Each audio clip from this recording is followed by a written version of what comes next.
Welcome to All Power to the Developing, a podcast of the Eastside Institute, where social justice, human development, and community building come together. This is where you will meet activists, artists, teachers, scholars, helpers, and healers who are bringing creativity, hope, and possibility to individuals and communities all over the world.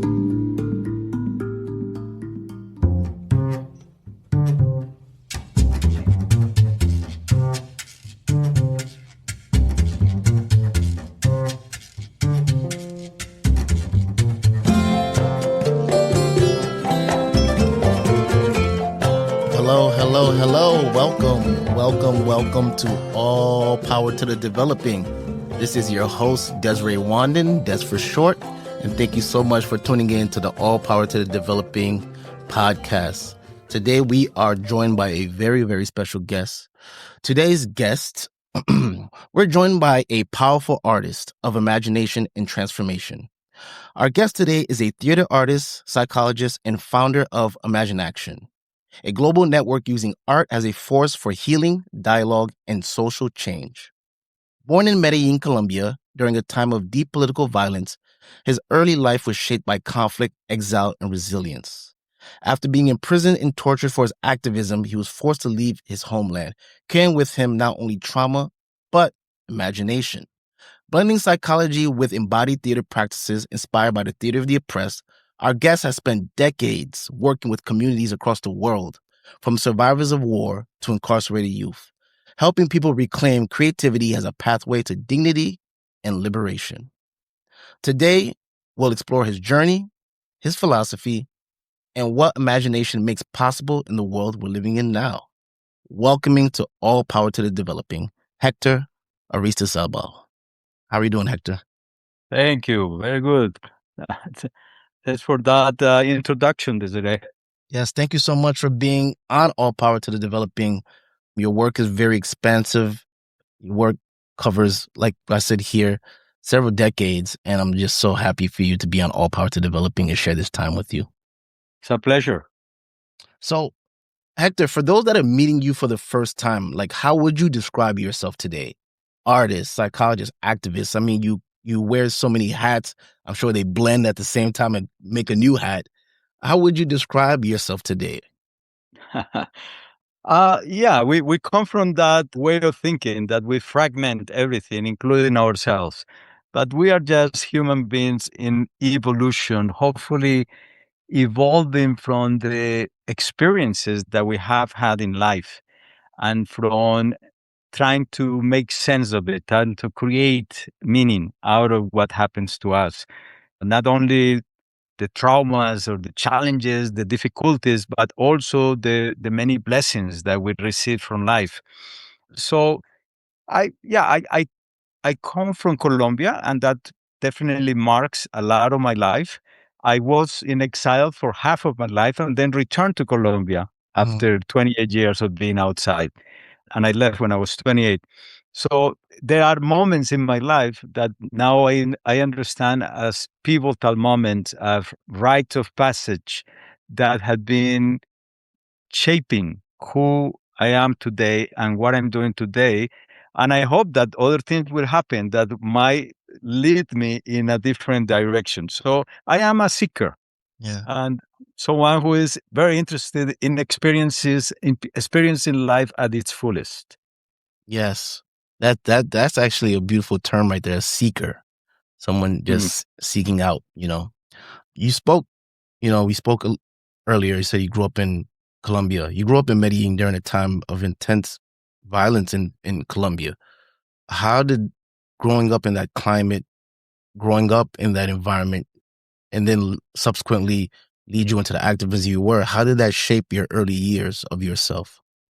Yeah, it definitely shaped me and shaped my generation. I felt that the 60s, 70s, 80s, and in Latin America was a time of incredible upheaval, of incredible violence, of dictatorships, of young people trying to wake up and see the injustice of the world and then believing in revolution. And that led to the creation of many different guerrilla leftist movements. And and led to more and more oppression from those in power. So I was in the midst of all of that, but I was in Medellin, where also was a place where the big drug traffickers, cocaine drug traffickers, developed and added more wood to those fires that were consuming us as a country and as a city, as a society. And somehow it all came into my life, sometimes very directly through torture and through persecution and through activism, but also what I felt that it awoke in me was the desire to create meaning out of it, to see how to transform that not into my wounds, but also into what is it that I can give back to the world? How is it that I can participate in life in a way that this doesn't have to happen to any more people? Mm, And so in that way, it informs more and more the work that I ended up doing in my life.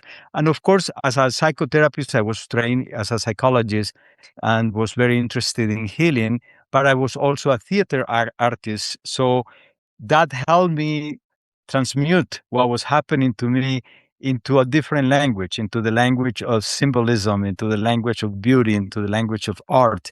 And so I discovered early on in my life that beauty was a balm, was some kind of medicine for all these difficult things that I kept seeing in life that didn't seem to change as radically as I wanted them to change. mm. And what do you think it was that led you to think in that way or to view things in that way? I'm sure many other people decided to take arms or do things in a different way, but you decided to view this in a way and say, let me take all of this violence and disaster and figure out a different way to make me. What was it inside of you that thought in that way? Did you have like-minded individuals with you that also thought this way? Where did that Well, come from?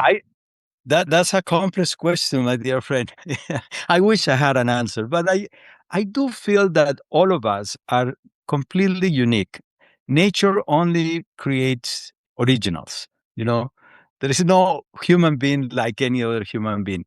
And I like the whole idea that I have found in many, many cultures that all of us came to the world carrying gifts, carrying a diamond, as the Greeks used to call it, carrying medicine, as the Native Americans call it. And what is that? Is our own unique way of perceiving the world. And then the world comes to us, and we each metabolize what we experience in life, not only the big traumas or the big difficult moments, but also the beauty, the love, and what we see around us. And we each have our own unique way to return that back into life. In my case, somehow I had this sensitivity for beauty.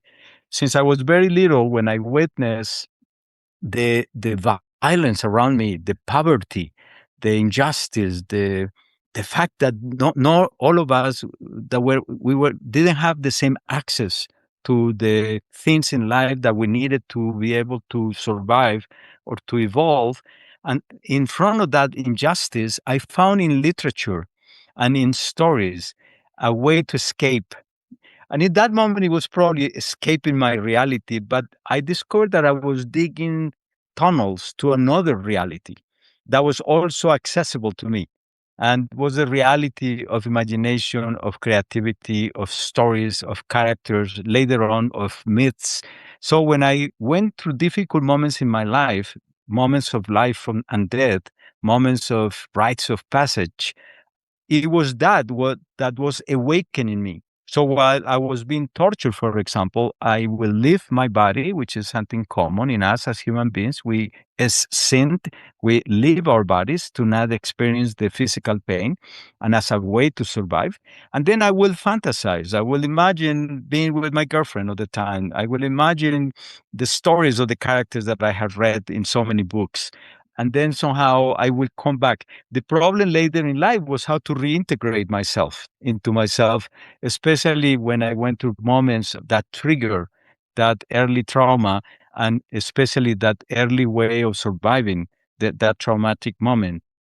So I have spent the rest of my life trying to understand why for me, theater was a way to process a lot of the difficult moments that I have experienced in my life and to somehow transmute into a different material the events. For other people is writing, for other people is becoming very powerful or becoming very famous or dedicating their lives to developing enterprises or obviously you are now making interviews and podcasting, which is wonderful. That's a gift that I don't have, So we each have something that we can offer to the world.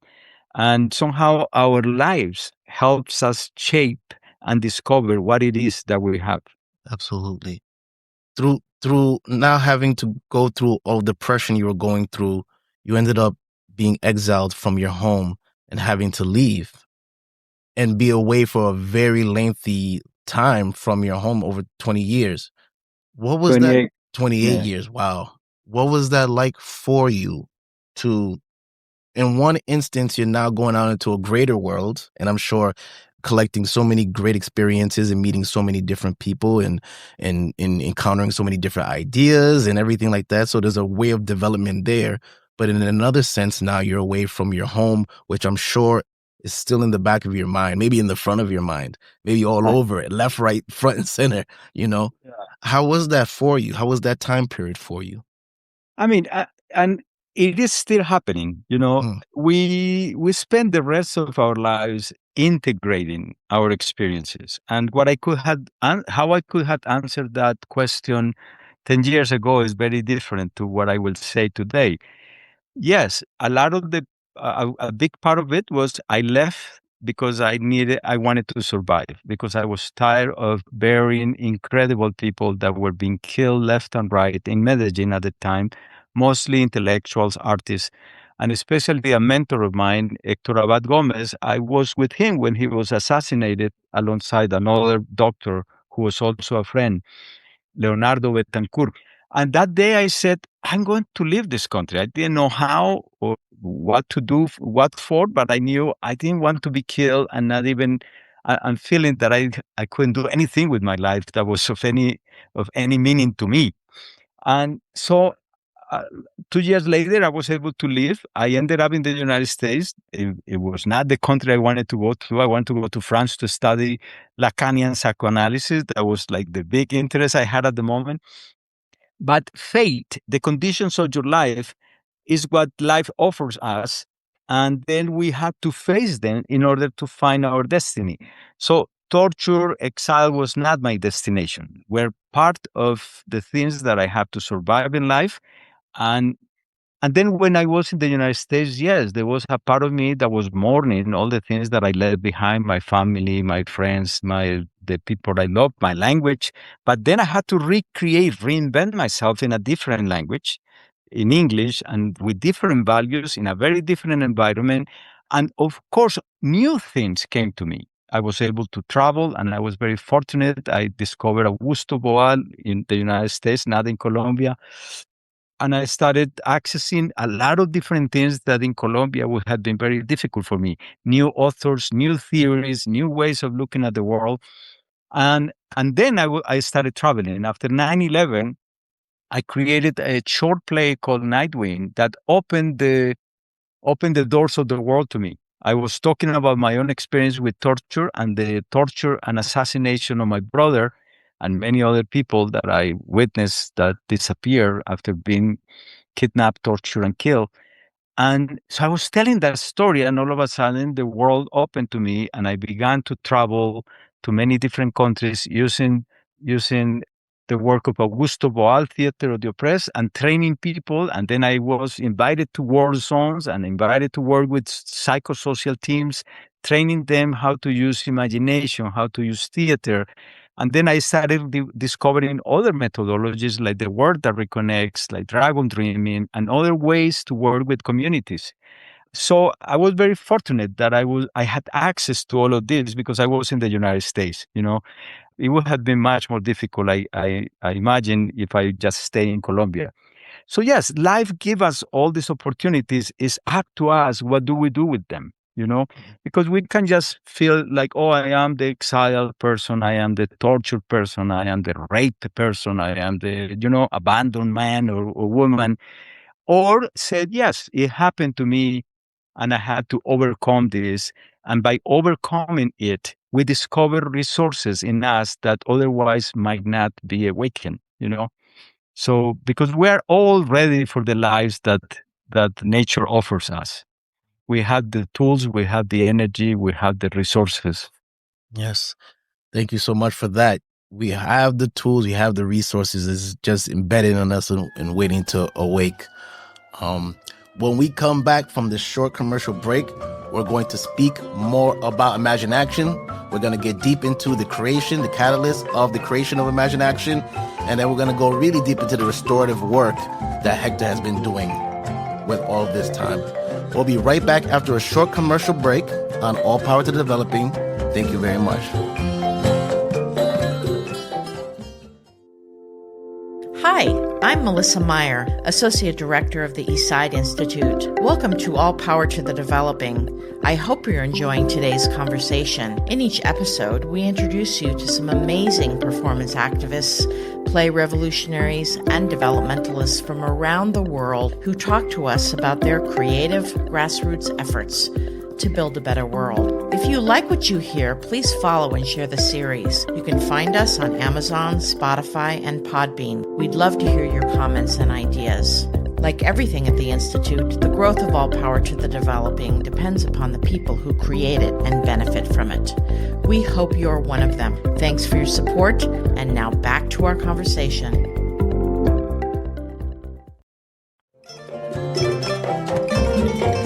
We are back on All Power to the Developing with our guest Hector. Out of all of this oppression, out of all this pain, out of all of this violence, out of everything that had transpired, the exile, I'm sure this was all the catalyst and the creation for ImaginAction. Could you speak a little bit about the creation of ImaginAction? What led you to create what you're doing, and the overall overview and gist of the mission statement of your work with ImaginAction? Yeah, ImaginAction was an organization that was created in Los Angeles, and I used it to promote the work that I was doing, offering workshops, not only in California. At the time, I worked in prisons, I worked with gang members, I worked in communities, and I also work as a therapist. So I was combining both things. But then after the play that I mentioned before, Nightwinds, I did many plays, many foreign theater plays with different communities. And then with the play Nightwinds, I began to work in different parts of the world. I was invited to conferences and summits about torture. And then I started offering the workshops using Theater of the Oppressed, Rainbow Desire, Caps in the Head, foreign theater, legislative theater. And I ended up working mostly in war zones and places where reconciliation was a big issue, like Northern Ireland, like South Africa, like Liberia, Guatemala, Argentina, different parts of the world where people were trying to see how to deal with conflict. Ukraine, I was in Afghanistan, I was in more than 50 countries and many, many different cities, training people in the use of these techniques.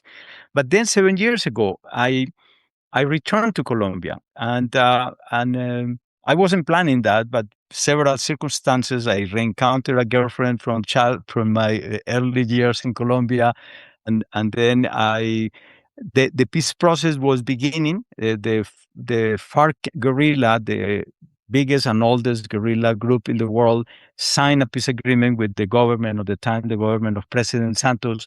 And then I found this incredible opportunity with a woman named Elena Ter Ellen, Dutch woman, who was offering the work that reconnects here in Colombia. And then I brought the ritual work that I was doing. I had trained with Joanna Macy in California. And then all of a sudden, I found myself replanting myself in Colombia. I was not planning I was going to return to Colombia, but 28 years later, I left when I was 28. And then 28 years later, I was back. And everything transformed. I feel that I had lived an anthropocentric life for over 50 years, meaning I was fighting for humanity, but then I realized that humanity is not separate from nature. that I was trapped, like so many of us, in that story of separation, the separation between humanity and nature, and humanity on top of, at the center of nature, nature as the environment, or at the natural resources that we can destroy it. And we are doing a very good job on that. We are creating what now is called the Anthropocene, the destruction of life on Earth, thanks to our behavior. I was also in that separation of the masculine and the feminine, and the masculine at the center, and the feminine at the service of the masculine, which has created a great deal of damage and everything that we call patriarchal societies, etc.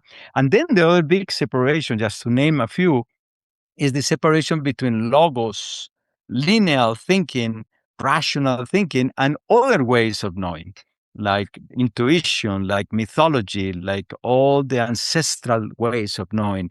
So right now we are in this incredible moment of integration of all this story of separation.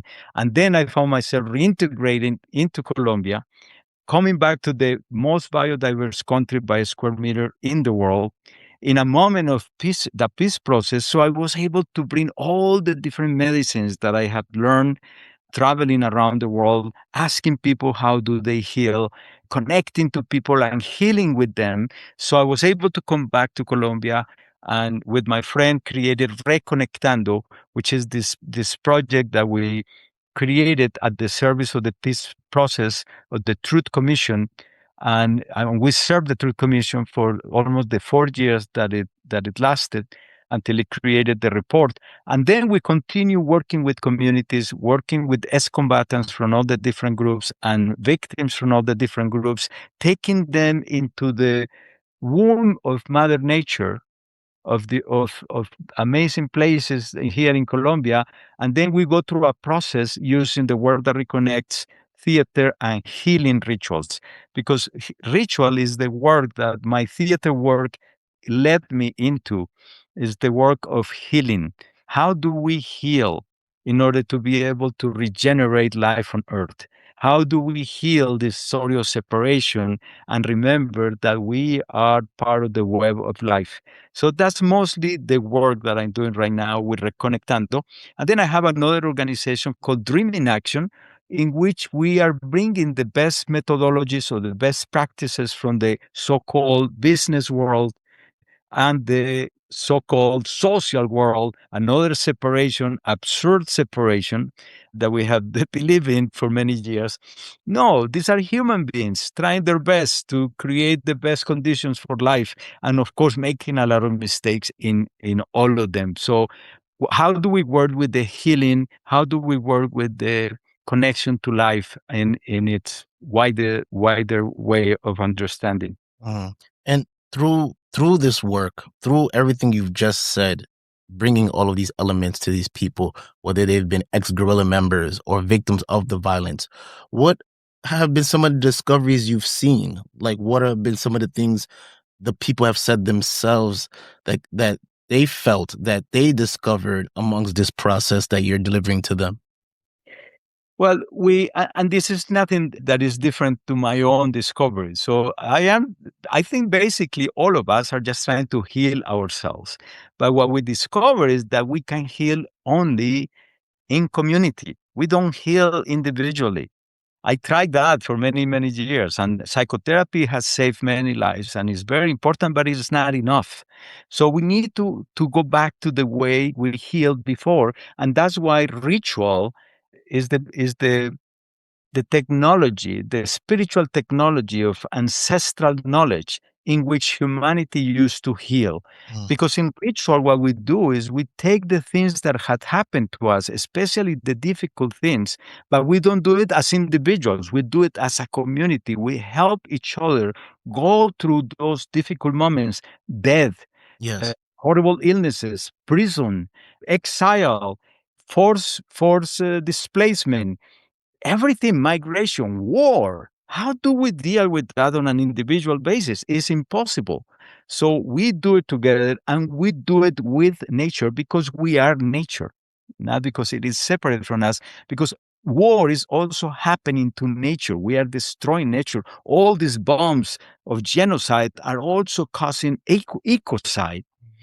And our souls knows that. So a lot of the work that I do right now is how do we heal our soul so we can unfreeze the energy that gets frozen in the trauma, in the collective trauma, in the ancestral trauma, in the intergenerational trauma that we all know about, regardless of where you live, or regardless of your race or your identity or your age, if you are wealthy or not. All of us are being touched by what is happening today in the world.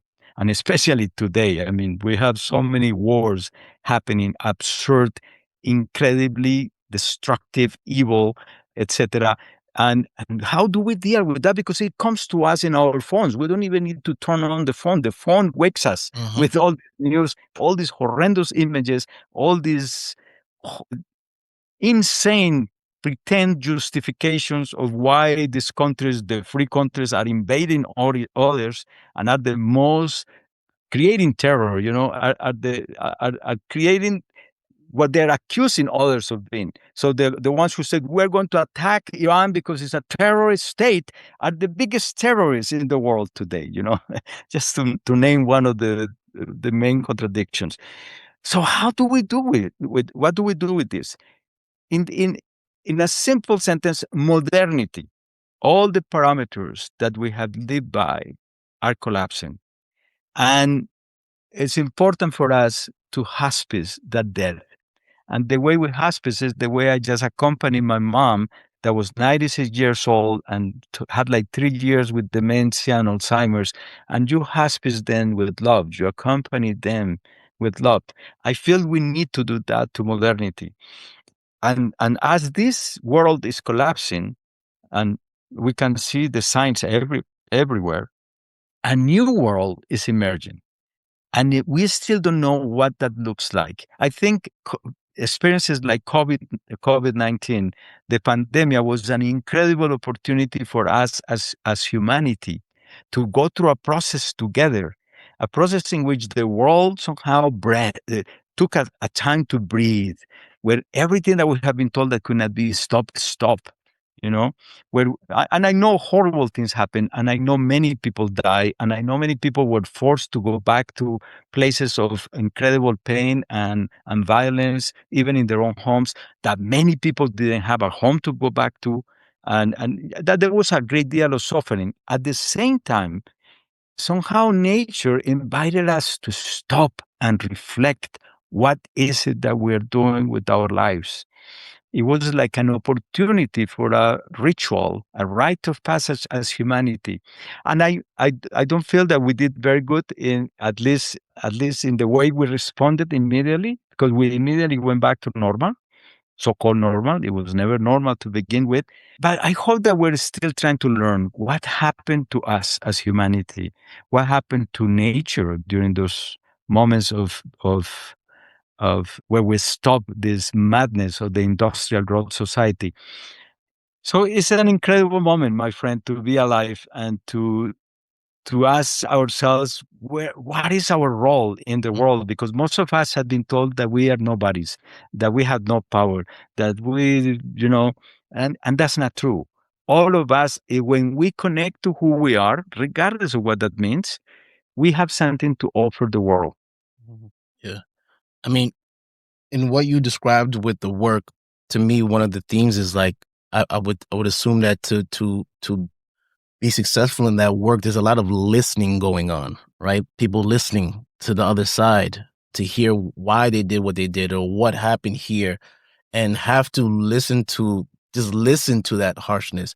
I kind of feel in today's world, we don't want to listen, or we want to listen more to react, not to hear the other side out. And I feel your work is very rooted in having to listen to hear that other side out, whether it's the harsh reality of something or whether it's the soft reality of something. What kind of message or advice would you give to maybe listeners or the world listening to kind of build that environment? I know that for me, I've been very fortunate to be in a social therapeutic environment where I learned to listen, even if it's something I didn't want to hear, even if it's someone I didn't want to hear. Mm-hmm. But in today's world, we have that ability to take that phone and click it off or hang up or people, they call it ghosting today. I didn't like what you did. We're not friends no more. Cut it. Cut the relationship, cut the friendship, cut the family. You seem like, despite the conflict, despite even some of the most harshest, some things that we would consider unimaginable, is still redeemable enough to have a conversation, to listen, to hear, to build something out of nothing, to build community, to build unity. What advice or what message would you give to people to build those type of, because that's a very hard environment to build, and you're doing it, and you've been doing it for several years. Thank you, brother. And I will just echo what you just said. I feel that one of the most difficult things we have today is deep listening. And not only deep listening to the other, and especially to our nemesis or what we consider our enemy, but listen to ourselves. In the work that I do is an invitation first to listen to who we are, to what is alive in us. Because we have a lot of noise, constant stimulation, constant barrage. We live in an ocean of information, you know. So how to stop that so we can listen to ourselves? Once we listen to ourselves, we're more able to listen to the other, and especially the other that we have seen as the enemy. And what I have discovered working with these combatants from all different groups, with policemen and young people, with Hutus and Tutsis, with even Israelis and Palestinians in certain conditions, is that an enemy is someone whose story we don't know. And the story that we know the least is our own story. So thank you for creating opportunities for us to listen to each other, because we are not here to save the world. We are here to remember that we belong to the world, that we belong to the web of life. And I would like to add that the listening is not only among humans, is not only anthropocentric, to listen to the more than human world. Not only animals and plants that are constantly communicating in the mycelium, the underground mycelium that we only discovered in 1960, that which really creates the forest, that which communicates, that which nourishes and also composts what dies. We're talking about the soul's mycelium, is the stories, the memories, the things that we have not given space to, the things that we're not listening. And I will include the stars, that we are cosmic beings, that a lot of our body is made out of the dead bodies of stars that lasted for billions of years and die, because everything is going to die. So to die, to transform into something else. We are part of that dance. Our dance is only 80, 90 years in this moment, but it's a fantastic life if we accept that we are here to live our lives. As Oscar Wilde used to say, live your life because everybody else's is taken. And so let's try to live our life until death surprises us, because death is the only truth that I know exists, is that we are all going to die. But in the meantime, let's make sure that when death finds us, it finds us alive, meaning living our lives, our own lives. Yeah, that was so Even if we make mistakes, we will make lots of mistakes, but make your own mistakes. beautifully put, Hector. Thank you so much. I think our listeners will get tons of value from that. Lastly, the name of this podcast is called All Power to the Developing. When you hear that phrase, what's something that come to mind for you? All power to the developing. Well, I like this idea that we are developing, that we are being, that we are never complete. Unfortunately, the word developing has been used to talk about certain countries, certain people that develop and others that don't, underdeveloped. No, we all develop according to our circumstances. I like the word evolution more, like how we evolve. But it's, developing is included in that. It's I hope it's not the developing of the industrial growth society. Call it capitalism, socialism, communism, whatever ism. That's not the development that we need. We need to evolve into who we are. We need to develop our potential, our full potential. And I imagine that's the way you are thinking of it. And because that's what we are, is what life is. Life is always constantly in the dance of life, the regeneration, renewing itself, constantly producing more life. And we are too. Yes, We're yes. human. And Hector, if people would like to keep in contact with your work, you also have literature. You're also an author. If people would like to get some of your literature, people would like to keep in touch with your work, your future things that you have going on, what is the best way for people to get in contact with you or visit your work? Well, I think ImaginAction is one of the web pages where we offer things, and also Reconectando, and also Dream in Action. And just type my name, and there is lots of things out in the internet. I am an old man. I am in Facebook with my name, and in Instagram, a friend of mine does that. So yeah, I think it's easy just to type my name, and something would show up. Yes, yes. And And we will put all of that information in the description section of the podcast for you. So you can stay in contact, and you can stay up to date with the amazing work that Hector continuously does. This has been an amazing episode of All Power to Developing. We are available on all digital major streaming platforms. I mean, that's Google, Amazon, Spotify, and on and on and on. If you like this episode, you can write to us at podcast@eastsideinstitute.org and let us know what you loved about this episode, or let us know what you love about the podcast, and we would love to read a response at the end of an episode. Thank you so much for following All Power to Developing. Thank you so much for listening. Please follow, subscribe, comment, show us some love, and we're going to continue to power this up, because all power to the developing. Thank you so much, Hector, and we love you all. Peace. thank you, brother.